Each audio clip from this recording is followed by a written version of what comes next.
जीवन में सबसे श्रेष्ठ अवस्था युवावस्था है। यदि हम यह कहें कि वह मनुष्य जन्म का, मनुष्य जीवन का स्वर्ण काल है, तो इसमें कोई आश्चर्य नहीं। मनुष्य जन्म का स्वर्ण काल युवावस्था है। बाल्यावस्था तो चलो लड़काई बीती अचेत चित, और वृद्धावस्था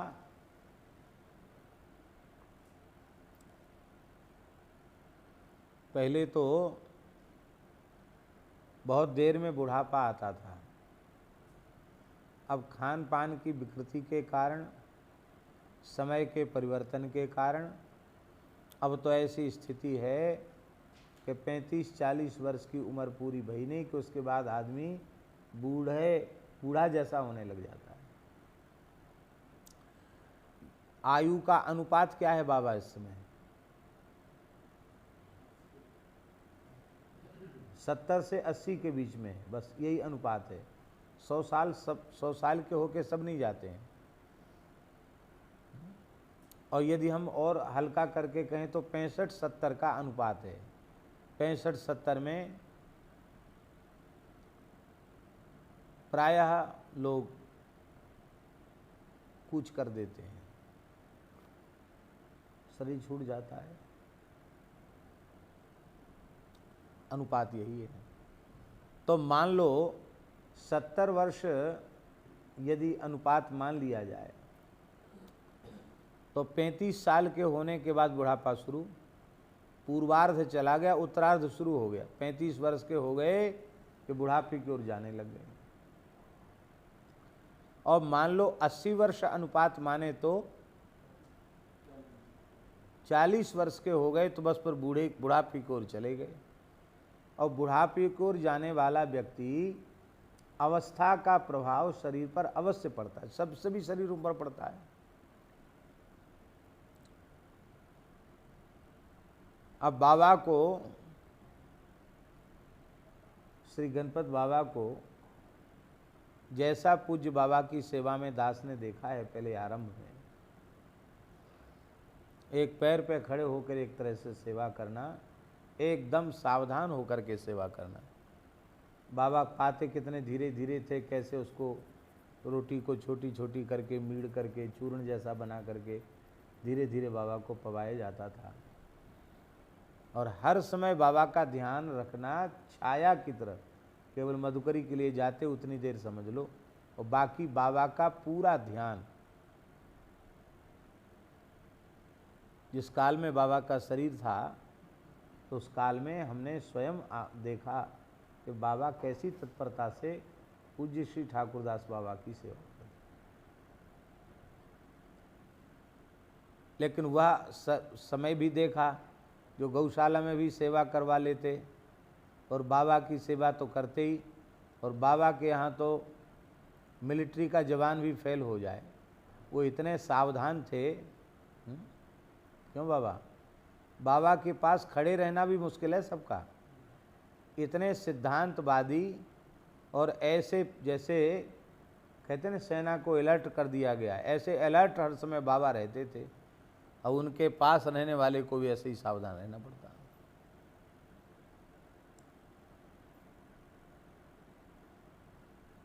फिर बाबा कभी किसी को कुछ बोल रहे हैं अशक्त अवस्था में तो उस बात को सुनना, समझना, फिर दूसरे को समझाना, ये भी एक बड़ी सेवा, सबका समाधान करना। लेकिन अब उस समय शरीर से भगवान ने कृपा करके जो करा लिया वो करा लिया। अब वो शरीर की सामर्थ्य अनुभव में आती है कि नहीं? धीरे धीरे शरीर की सामर्थ्य जैसी आराम हो रही है। ये सबके शरीरों के साथ है। निश्चित ही हम ऐसा अनुभव करते हैं कि श्री हरिगुरु संतों की कृपा है जो इस शरीर से भगवान सेवा ले रहे हैं। नहीं तो अच्छे स्वस्थ जवान लोग भी वो घायल हो जाते हैं, वो थोड़े समय में हाथ खड़े कर देते हैं।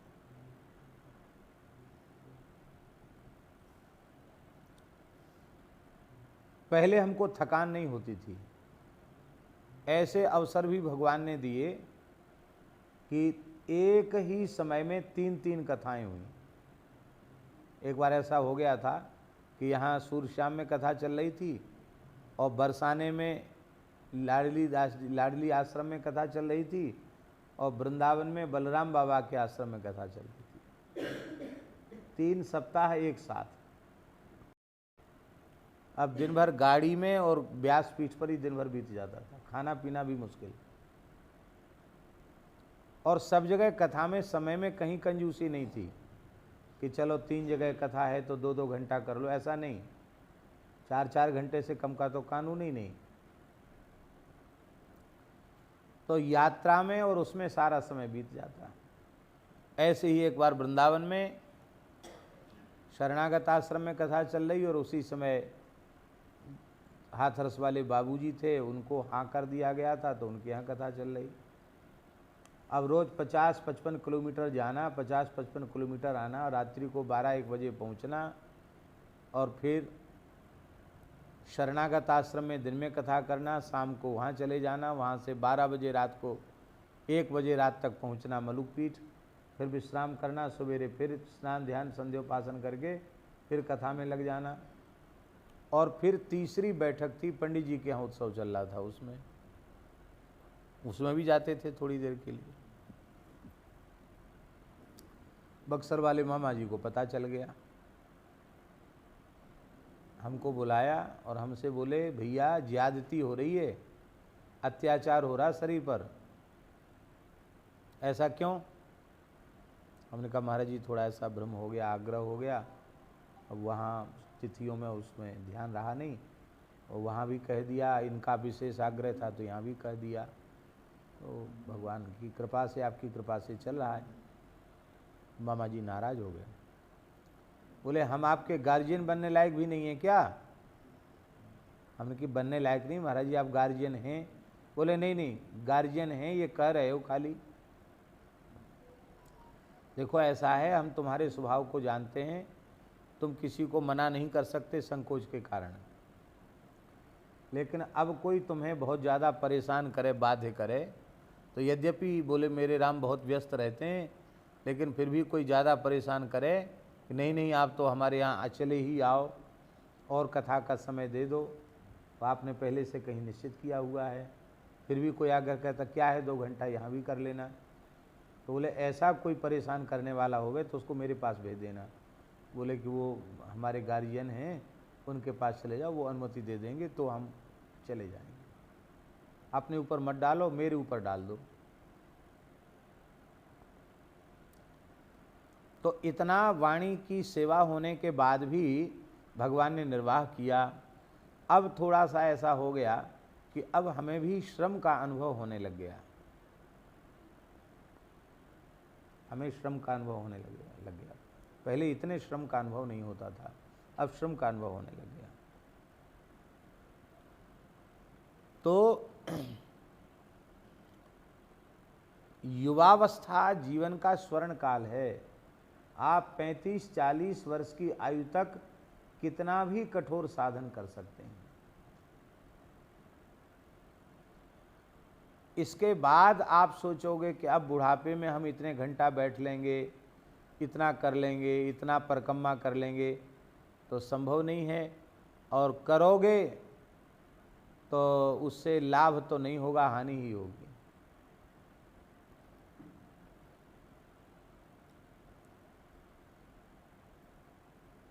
अब रुंगटा जी के घुटने में काफ़ी समय से भारी दर्द है और अभी बीच में पूरी एक परिक्रमा खड़ी कर ली उन्होंने, हॉस्पिटल जाना पड़ा, घुटने में सूजन हो गई और जब उसका MRI कराई तो एक तरफ से घुटना ही घिस गया। अब कहते घुटना बदलना पड़ेगा। आज बोल रहे थे घुटना बदलना पड़ेगा, किसी कीमत पर नीचे मत बैठो, सीढ़ी मत चढ़ो। फुर्ती तो है, लेकिन भाई वृद्धावस्था तो शरीर के साथ है कि नहीं। मशीन घिसते घिसते पुरानी हो जाती है, सब मशीन ही तो है, ये भी घिस के पुरानी होगी। इसलिए जब तक मनुष्य के जीवन का स्वर्ण काल है तब तक उसे साधन कर लेना चाहिए।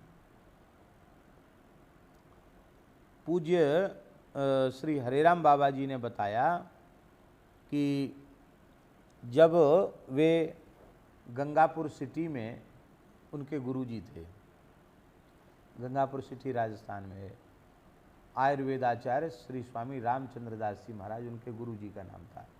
बड़े उच्च कोटि के महापुरुष थे और उनके सिद्ध गुरुजी ने ही उनसे दीक्षा लेने की आज्ञा दी थी। जीवन मुक्त महापुरुष थे वो भी। तो बाबा कहते कि हमने लगभग 22 वर्ष की आयु में गुरुजी से विरक्त वेश लिया। 18 वर्ष की आयु में विवाह हुआ बाबा का, और विवाह होने के बाद इतने भोले थे कि विवाह किस लिए होता है यही उनको ज्ञान नहीं था। तो बाबा कहते कि 2 वर्ष तक तो विकार क्या होता हमको पता ही नहीं चला है। अब माताओं में खुसफुस होती, भले 2 साल हो गए ब्याह के, कोई हुआ नहीं कुछ, क्या बात है, लाला नहीं हुआ। तो बोले हमारे घर में पुरोहित जी आते थे, उन पुरोहित जी से कहा कि इस बच्चे को समझाओ भाई, ब्याह हो गया ही तो अभी भी अलग ही जाकर शयन करता है और बस माला फेरता रहता है। तो पंडित जी ने समझाया। इतने भोले थे, बोले ऐसे ही बच्चे हो जाते हैं, ऐसे उनका मन था। विवाह हुआ कि बच्चे ऐसे ही हो जाते हैं। और जब यह पता चला कि संतान होने के बाद ही हमारी छुट्टी होगी, तब जाकर उन्होंने 20 वर्ष की आयु में, एक प्रकार से मैंने 18 वर्ष की आयु में विवाह हुआ और 20-21 वर्ष की आयु में उन्होंने गृहस्थ धर्म की ओर प्रवृत्ति अपनी की, जैसा बाबा कहते थे। और कहते थे कि केवल अपने संपूर्ण जीवन में 3 बार ही स्त्री का संग किया हमने पूरे जीवन में,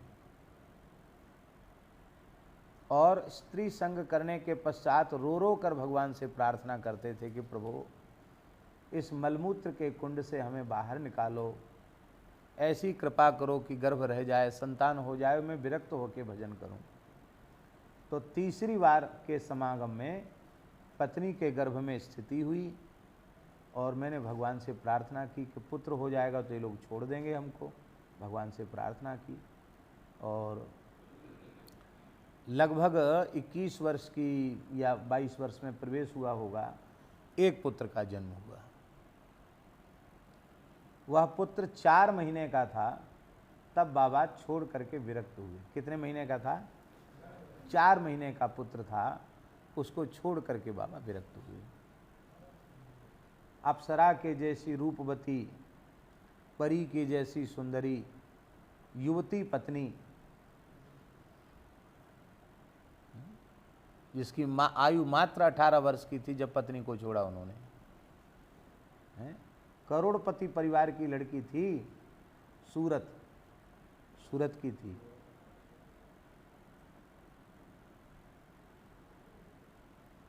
इस आयु में उन्होंने गृह त्याग किया। तो बचपन में जो सिद्ध गुरुजी उनको मिले थे, उन्हीं गुरुजी ने उनको कहा कि तुम गंगापुर सिटी चले जाओ, और गंगापुर सिटी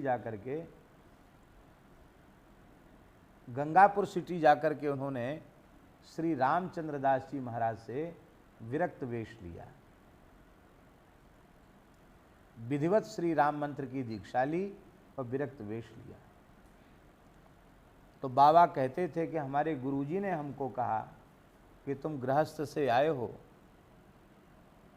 और अभी तुम्हारी 22 वर्ष की अवस्था थी, तो इस समय अब तुम्हें साधन करना है। साधन क्या करना है? तो उनको गुरु महाराज ने नियम दिया कि तुमको रात्रि को 8 बजे विश्राम में चले जाना है। कितने बजे? 8 बजे सोना है और 12 बजे रात को सैया का त्याग कर देना है। कितने बजे? 12 बजे रात्रि को सैया का त्याग कर देना है और फिर स्नान करके भजन में बैठ जाना है।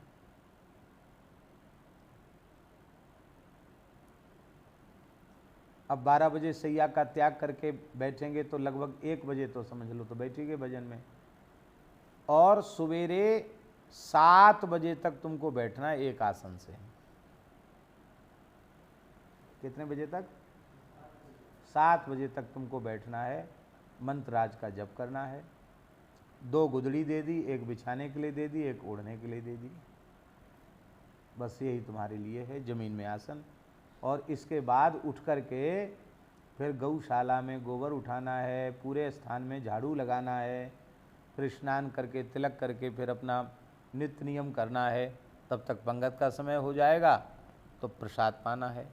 और पंगत के बाद थोड़ी देर गुरुजी के यहाँ सत्संग होता था तो रामचरितमानस का पाठ करना है, और वो ऐसे होता ना, चौपाई पढ़ के सुनाना, हिंदी बाँच लेना, उसका अर्थ बाँच लेना, इस तरह से सत्संग होता था। गीता जी का भी सत्संग ऐसे ही, श्लोक पढ़ लेना, श्लोक का अर्थ पढ़ लेना, ये सत्संग होता।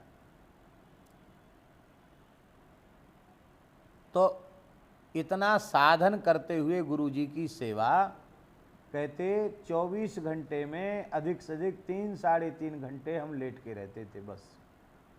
बाकी प्रत्येक समय साधन में जाता था।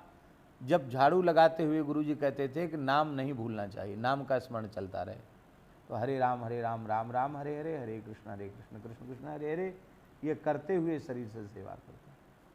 अब वही उनका अभ्यास था। उस अभ्यास के कारण बाबा 8 बजे तक ऊँघियाने लग जाते थे और 12 बजे बैठ करके आसन पर भजन में लग जाते थे, प्रायः बैठ ही रहते थे। तो कहते अपनी पूरी अवस्था में 3 साढ़े 3 घंटे से ज़्यादा पैर फैला के हम सोए ही नहीं।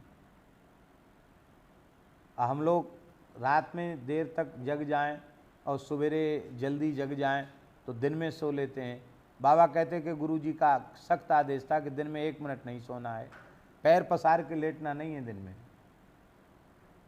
और रात्रि में ये, और फिर शरीर से सेवा।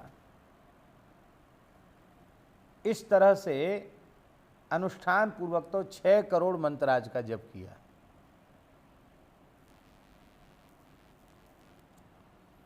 उनमें से एक गुदड़ी आज भी हमारे पास है बाबा की। हरिराम बाबा ने अपने गुरु महाराज की दी हुई गुदड़ी हमको दी थी, आज भी एक गुदड़ी उसमें से हमारे पास रखी है, एक सिद्ध संत की गुदड़ी। ये बात हम इसलिए निवेदन कर रहे हैं कि जितने भी महापुरुषों ने कठोर साधन किया है वो युवावस्था में साधन किया है, और युवावस्था साधन और सेवा के लिए ही मिली है। इसमें जैसा आप आचरण अपना अभ्यास बना लेंगे वही आपको वृद्धावस्था तक रहेगा। आप जैसा युवावस्था में अपने आप को ढाल लेंगे वैसी ही वृत्ति आपकी हो जाएगी। हमारे महाराज जी कहते थे कि नौकरी करने वालों को जब नौकरी पूरी हो जाती तो पेंशन बंध जाती है। तो महाराज जी कहते थे कि युवावस्था में जो भजन साधन करते हैं उनको भगवान पेंशन बांध देते हैं। पेंशन क्या है? बोले फिर भजन में वृत्ति जब हो जाती है तो वे पड़े पड़े भी भगवान की लीलाओं का चिंतन करते रहते हैं, पड़े पड़े भी भगवान के पवित्र नामों का स्मरण करते रहते हैं। मध्य वयस धन हेतु गंवाई, कृषि वणिज नाना उपाय। जीवन के मध्य भाग को हमने धन की प्राप्ति की कामना में गंवा दिया, खेती करके या वणिज माने व्यापार करके अथवा कोई नौकरी करके, केवल धन प्राप्ति की वासना में हमने अपनी जीवन की सबसे मूल्यवान अवस्था युवावस्था, जिसको मनुष्य जन्म का स्वर्णकाल कहा जाए, उस अवस्था को हमने ऐसे ही बर्बाद कर दिया, नष्ट कर दिया। अर्थ प्राप्ति के प्रयत्न में ही उसको हमने नष्ट कर दिया। पूज्य गुरुदेव श्री पहाड़ी बाबा महाराज कहते थे कि विंध्याचल क्षेत्र में एक संत रहते थे, महाराज जी ने भी उनका दर्शन किया था। बहुत उच्च कोटि के महात्मा थे, बहुत अच्छे संत थे, सिद्ध पुरुष थे, नाम जापक थे। तो उनके पास बहुत साधक पहुंचते थे, संत महात्मा भी पहुंचते थे साधन लेने की इच्छा से। तो कुछ महात्मा विंध्याचल की ओर, विंध्याचल होकर के काशी जा रहे थे, तो मन में आए कि वो तपसी जी का, त्यागी जी का दर्शन करके जाएं। जा रहे थे और 3 महात्मा थे। वो 3 महात्मा में एक बूढ़े थे और 2 जवान थे। बूढ़े तो गुरुजी थे और 2 जवान थे वो उनके चेला थे, गुरु शिष्य जा रहे थे। तो एक गांव में होके निकले, गांव पे 3 माताएं कुएं पर पानी भर रही थी और उस गांव के निकट ही वे संत जी रहते थे जिन संत की बात कही जा रही है। तो शिष्य पूछ रहे थे गुरु जी से कि क्या करना चाहिए हम लोगों को, तो सत्संग की बात वो बता रहे थे। तो गुरु जी ने कहा, बूढ़े गुरु जी ने शिष्य से कि अगली को छोड़ और पिछली को छोड़, बीच की को धर रगड़। अब वहाँ 3 ही माताएं थीं, उनको बड़ा खराब लगा। उन्होंने अपने अंतःकरण के अनुरूप ही उसका गलत अर्थ लगाया, अनुचित अर्थ लगाया। तो वे गालियां बकने लग गईं कि अरे यहाँ एक ऐसे तपस्वी महात्मा रहते जिनको लोग भगवान मान के दर्शन करने आते हैं और तुम ऐसे जरे बरे मुंह के महात्मा हो कि तुम ऐसी उटपटांग भाषा बोल रहे हो। महात्माओं ने कुछ ध्यान नहीं दिया, वो चले गए। और वे जब वहाँ पहुँचे तो वे माताएं भी उन संत के पास पहुँच गईं और उन्होंने कहा कि ये आए तो आपसे साधन पूछने, पर ये ऐसे लोग हैं, ऐसा कह रहे थे। तो वे महात्मा जो सिद्ध थे वे हंसने लगे। उन्होंने कहा देखो, महात्मा ने अपने स्तर से कहा और तुमने उसको अपने स्तर से समझा।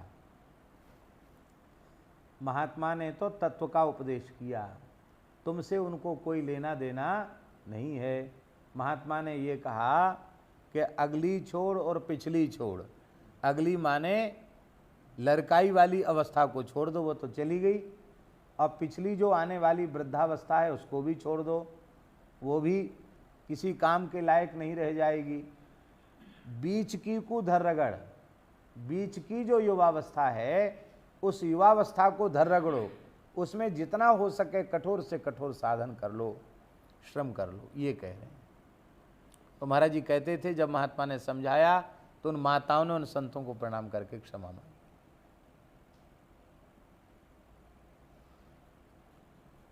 तो इस कहावत को महाराज जी कहते थे, अगली छोड़, पिछली को छोड़ और बीच की को धर रगड़।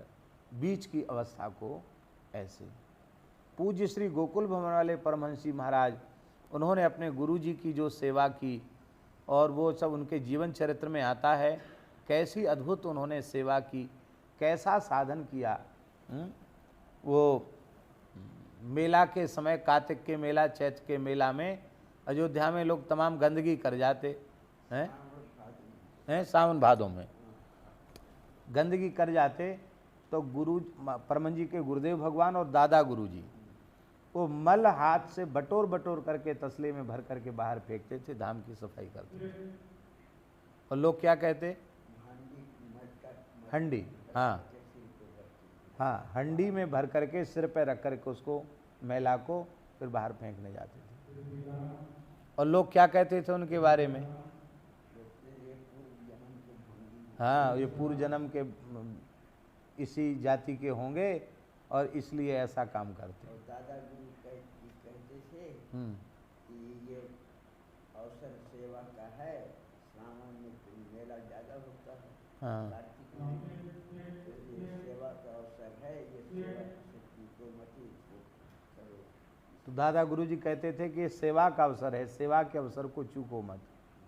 ये सब महापुरुषों के जो जीवन चरित्र हैं यही है। तो मध्य वयस धन हेतु गवाई, कृषि वणिज नाना उपाय।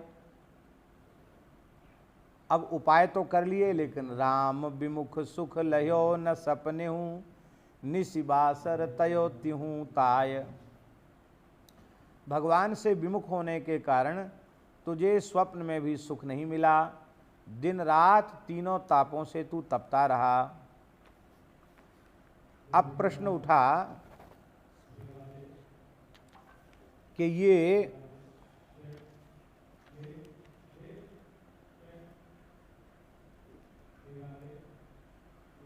युवावस्था कैसे सफल होगी, अब जो बचा हुआ जीवन है ये कैसे सफल होगा। तो इसको आगे की पंक्ति में तुलसीदास जी कह रहे हैं कि से नहीं सीतापति सेवक, सीतापति के जो सेवक हैं अर्थात भगवान के जो प्राण प्यारे भक्त हैं, उन भक्तों की सेवा, संतों की सेवा तुमसे नहीं बनी। यदि तुम अपने जीवन को सफल बनाना चाहते हो तो सीतापति के जो सेवक साधु हैं उनकी सुमति पूर्वक, भक्ति पूर्वक, भाव पूर्वक उनकी सेवा में लग जाओ। अपने सुख का विचार त्याग कर उनके सुख को प्रधान मान करके, छल कपट शून्य होकर के, कामना शून्य होकर उनकी सेवा में लग जाओ। तो उनकी सेवा में लगने से मिलेगा क्या? क्या मिलेगा उनकी सेवा में लगने से? बोले उनकी सेवा में लगने से ये मिलेगा। इसी बात को तृतीय स्कंध में भगवान कपिल ने देवहूति माता से कहा, सताम प्रसंगान मम वीर्य संविदो भवन्ति हृत कर्ण रसायना कथा तज्जोषणा दास्वपवर्ग वर्तमनि श्रद्धा रतिर्भक्तिरनुक्रमिष्यति। बहुत प्यारी बात है। श्रद्धा रतिर्भक्तिरनुक्रमिष्यति। जब संतों की सेवा करेगा, संतों के चरणों में अनुराग करेगा तो भगवान की प्राण प्यारे चरित्र उसको सुनने को मिलेंगे। महात्माओं के पास क्या मिलेगा? भगवत चर्चा सुनने को मिलेगी। तो सताम प्रसंगान मम वीर्य संविदो भवन्ति हृत कर्ण रसायना कथा। वो कथा रूपी रसायन कान के माध्यम से जब हृदय में जाएगा तो हृदय में भवरोग लगा हुआ है, उस भवरोग की निवृत्ति होगी। और रोग की निवृत्ति होगी तो क्या होगा? तज्जोषणात्, जोषण का अर्थ है प्रेम पूर्वक कथा के श्रवण से आसु अपवर्ग वर्तमनि श्रद्धा, मोक्ष के मार्ग में श्रद्धा उत्पन्न हो जाएगी। भगवत प्राप्ति के पथ में श्रद्धा उत्पन्न हो जाएगी। जिस व्यक्ति की जहाँ श्रद्धा होती है वो वहीं श्रम कर सकता। धन में श्रद्धा होगी तो धन की प्राप्ति के लिए कुछ भी करेगा। भगवत प्राप्ति के पथ में पहले श्रद्धा उत्पन्न हो जाए, श्रद्धा उत्पन्न हो जाएगी तो साधन स्वतः बनने लग जाएगा। तो संतों की निष्काम भाव से सेवा करने से, भक्ति पूर्वक भाव पूर्वक सेवा करने से भगवान के चरित्र सुनने को मिलेंगे। और उन चरित्रों को जब सुनेगा तेरे हृदय में प्रेम प्रकट हो जाएगा और तेरा जीवन धन्य हो जाएगा। लेकिन अरे अभागे, तुमने न तो सीतापति के सेवकों की, संतों की सेवा की भी तो सुमति पूर्वक नहीं की, भाव पूर्वक नहीं की। और क्या? बोले सुने न पुलक तन कहे न मुदित मन, किए जे चरित रघुवंश राय। कथनचित उनके निकट भी गया, पास भी रहा, तो तूने सावधान होकर भगवान के चरित्रों को नहीं सुना, संतों के चरित्रों को नहीं सुना। सुन करके तेरे रोमांच नहीं हुआ, तेरे हृदय में प्रेम का प्रवाह नहीं फूटा, हृदय द्रवित नहीं हुआ, नेत्र तेरे सजल नहीं हुए। इस प्रकार से तुमने अपने जीवन को नष्ट कर दिया।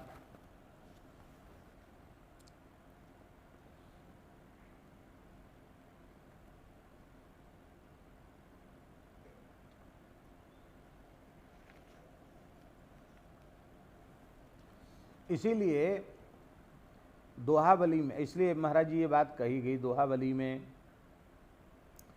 हृदय सुकुलिस समान जो न द्रवहि हरि गुण सुनत, करन राम गुण गान जीह सो दादुर जीह सम। श्रवै न सलिल स्नेह तुलसी सुन रघुबीर जस, तेने ना जनि देहु, राम करहु बर आंधरो। गोस्वामी जी कहते हैं कि आपकी कथा सुन करके नेत्र सजल नहीं होते, नेत्र में प्रेमासु प्रवाह नहीं बहता है। तो हे भगवान, आप ऐसा करो कि ऐसी आँख या तो हमें दे हुई मत जो आपके प्रेम में द्रवित न हो में, और नहीं तो हमको अंधा ही बना दो, हमको आंधरा रहना स्वीकार है, पर ऐसी आँख नहीं जिनमें प्रेम का प्रवाह न चले, ऐसी आँख हमको नहीं चाहिए। रहे न जल भरी पूर, राम सुजस सुनि रावरो, तिन आँखन में धूर, भरी भरी मूठी में लिए। कहते राम जी के सुयस को सुनकर के रोमांच नहीं होता, नेत्रों में प्रेमाश्रु जल नहीं आता, तो तुलसीदास जी कहते हैं भर भर के धूर उन आँखों में, मुट्ठी मुट्ठी भर धूर आँखों में झोंक देनी चाहिए। कैसा हृदय है, भगवान का प्रेम नहीं जगा। तुलसी कठोर निठुर सोई छाती, सुनि हरि चरित न जो हर साथी। कहत सुनत हर सही पुलकाही, ते सुकृति मन मुदित नहाही। तो ऐसे भगवान के मंगलमय चरित्रों को तुमने अत्यंत श्रद्धा पूर्वक श्रवण नहीं किया, तो ये तुम्हारी स्थिति बनी। श्री सीताराम जी महाराज की जय। आगे गोस्वामी जी कह रहे हैं कि अब सोचत मन बिन भुवंग ज्यों, विकल अंग दले जरा घाय। अब पछताने से क्या होता है, आज से दिन पाछे गए, कियान गुरुसन हेत, अब पछताए होत का जब चिड़िया चुग गई खेत। जैसे किसी मणिधर सर्प की मणि छिन जाए, मणिधर सर्प की मणि छिन जाए तो मणिहीन सर्प कितना व्याकुल होता है, हमने देखा नहीं है इसलिए हम उसका अनुभव नहीं कर सकते। सुनी हुई बात है कि मणिहीन सर्प जीता नहीं है, पटक पटक करके सिर और मर जाता है।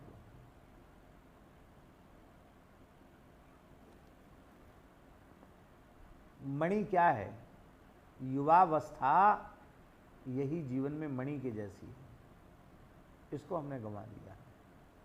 युवावस्था में साधन नहीं किया, अब बुढ़ापा आ गया तो हमारी दशा मणिहीन भुजंग के जैसी हो गई, मणिहीन सर्प के जैसी हमारी दशा हो गई। देखो ये मणि सर्प के बुढ़ापे में ही काम देती है, सब सर्प मणिधर नहीं होते हैं।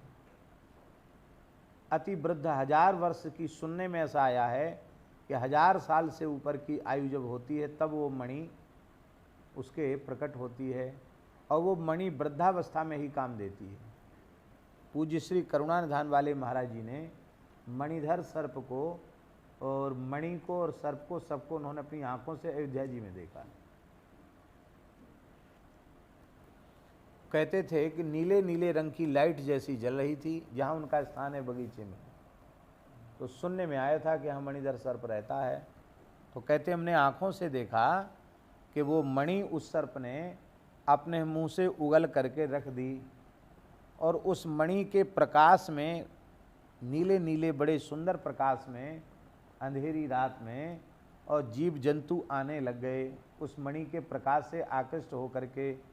तो वृद्ध सर्प ज़्यादा श्रम नहीं कर सकता, जो कीट पतंग सहज में वो उस मणि के प्रकाश में आ गए, उनका भक्षण करके वो तृप्त हो गया, और जैसी उसकी खुराक आज की पूरी भई, फट से उसने मणि को निगल लिया, फिर यहाँ स्थापित कर लिया मणि को। तो अब जो वृद्ध सर्प है कुछ कर तो सकता नहीं, अब वो मणि नहीं रही तो कैसे, क्या खाएगा, कहाँ जाएगा, कैसे जिएगा।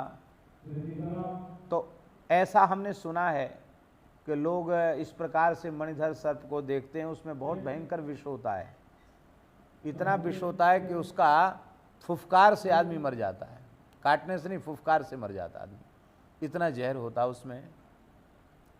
तो मणि प्राप्त करना अत्यंत कठिन काम है।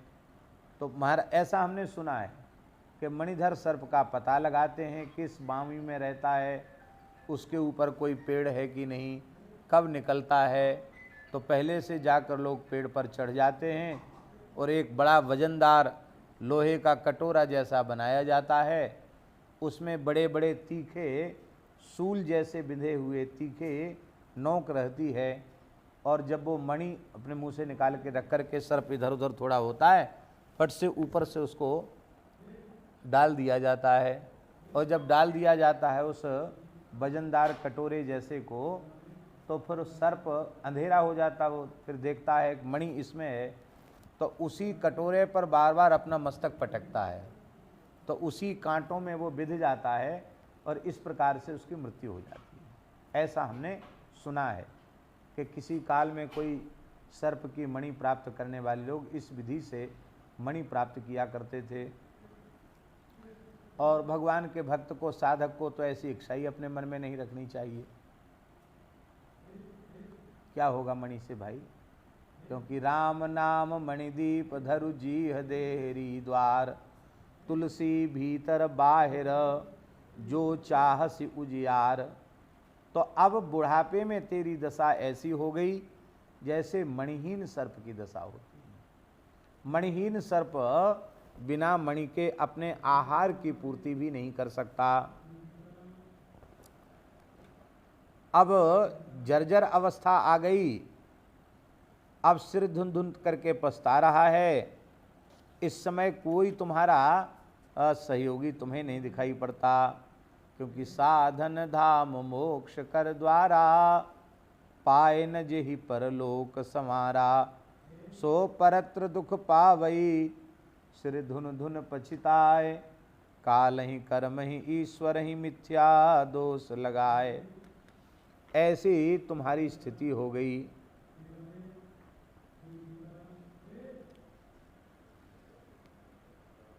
उस समय बुढ़ापे में, मृत्यु के क्षण में तुम्हारे कोई इष्ट मित्र भी आ जाएं तो तुम्हारा क्या काम बनावेंगे?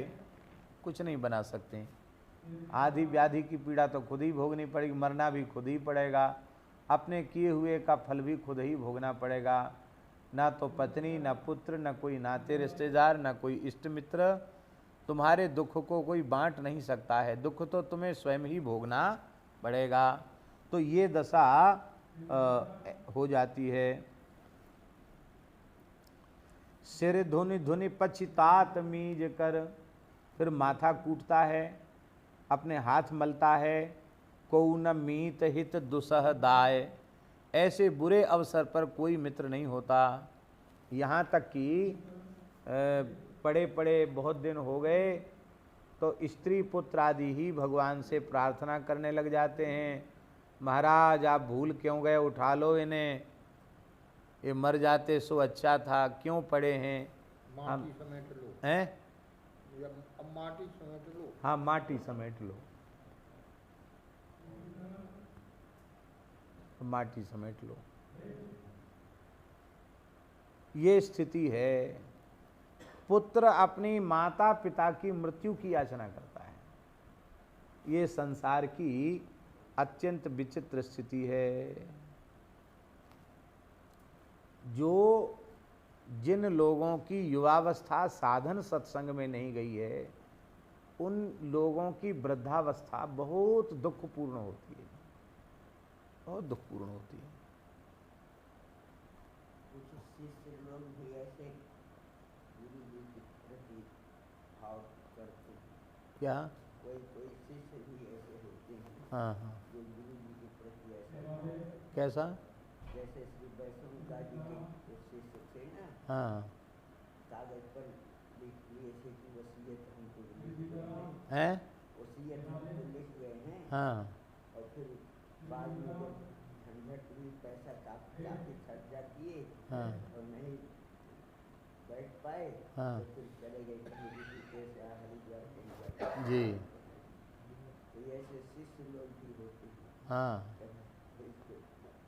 धन चाहने वाले। धन चाहने वाले, ठीक बात।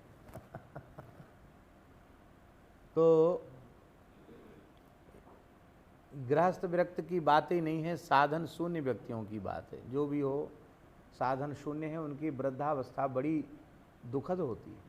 सबसे बड़ी बात यह है जो भगवान के लिए आया है वो तो भगवान के अलावा और कुछ संग्रह नहीं करेगी चाहिए। वाह, जो हाँ, अपने घर परिवार खेती सब छोड़ कर के आया है तो वो फिर भगवान के लिए आया तो यहाँ आकर के क्यों पूछ सके।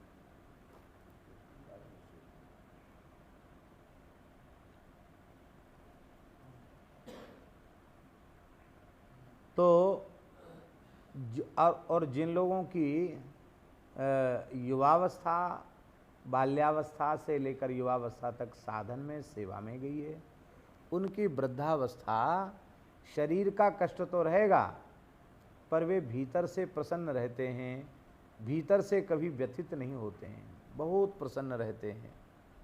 महाराज जी शरीर से रुग्ण थे और एक प्रकार से भगवत धाम जाने के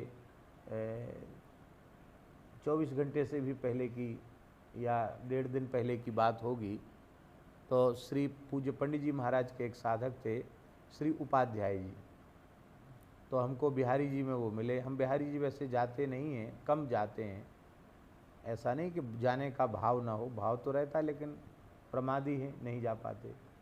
तो हम बिहारी जी इसलिए गए थे, बिहारी जी से प्रार्थना करने कि महाराज जी के शरीर में वेदना ना हो, बस ये प्रार्थना करने गए थे। तो वहाँ उपाध्याय जी मिल गए, उन्होंने कहा महाराज जी की बात पूछी, तो हमने कहा स्वास्थ्य तो ठीक नहीं है। तो रिक्शा में बैठे हमारे साथ और साथ ही मलुकपीठ चले आए। महाराज जी को उन्होंने साष्टांग प्रणाम किया और उपाध्याय जी बहुत अच्छे संत थे, तो बहुत कम बोलते थे। महाराज जी से हमने कहा महाराज जी उपाध्याय जी आए हैं, पंडित जी महाराज के साधक हैं। महाराज जी उनको पहचानते थे।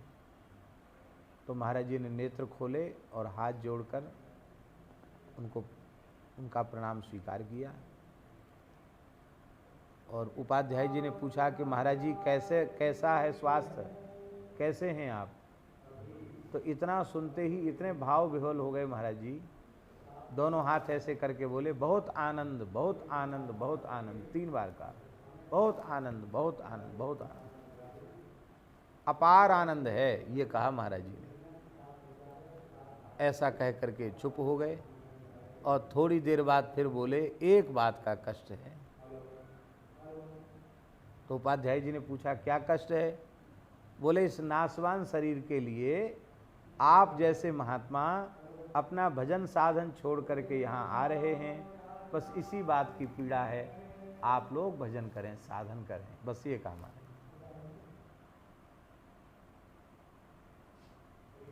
और नहीं तो कहते हम हॉस्पिटल ले चलो, यूँ करो त्यों करो, हैं? ये परम श्रद्धेय स्वामी श्री राम सुखदास जी महाराज जीवन के अंतिम क्षण तक सत्संग करते रहे। कैसा अद्भुत उनका जीवन एक रस बीत गया, त्याग तपस्या पूर्ण जीवन। एक इस शताब्दी में महान वैराग्य का आदर्श उन्होंने अपने चरित्र के माध्यम से प्रकट किया। विमुख प्राणियों की वृद्धावस्था भी देखने को मिलती है, हाहाकार करते करते बीतती है, और भगवत शरणागत भक्तों की भी वृद्धावस्था देखने को मिलती है, हैं? उन्हें भले ही कोई पूछने वाला न हो लेकिन वे बड़े आनंद में रहते हैं। हमारे यहाँ मलुकपीठ में एक महात्मा रहते थे, राधे बाबा उनको कहते थे, राधे बाबा। उधर बुंदेलखंड क्षेत्र का ही शरीर होगा उनका। बोले बस अब तो राधे के घर जाने हैं, कहते राधे के घर जाने हैं बस। बोले जा भी वारे हैं, कब जाओगे राधे के घर? बोले बस जा भी वारे हैं। और अभी कोरोना का समय चला तो प्रतिबंध हो गया बाहर से आना जाना लोगों का। फिर शुरुआत में कड़ाई बड़ी रही, और वो तो महापरिक्रमा में जाके बैठते, उनका नियम था। तो लोगों ने उनको मना किया कि भाई ये ठीक नहीं है, कहाँ कहाँ छू के आते हो, और कहीं किसी को आश्रम में संक्रमण फैल जाएगा, लेने के देने पड़ जाएंगे। सरकारी आदेश आया, उसका पालन करना होगा।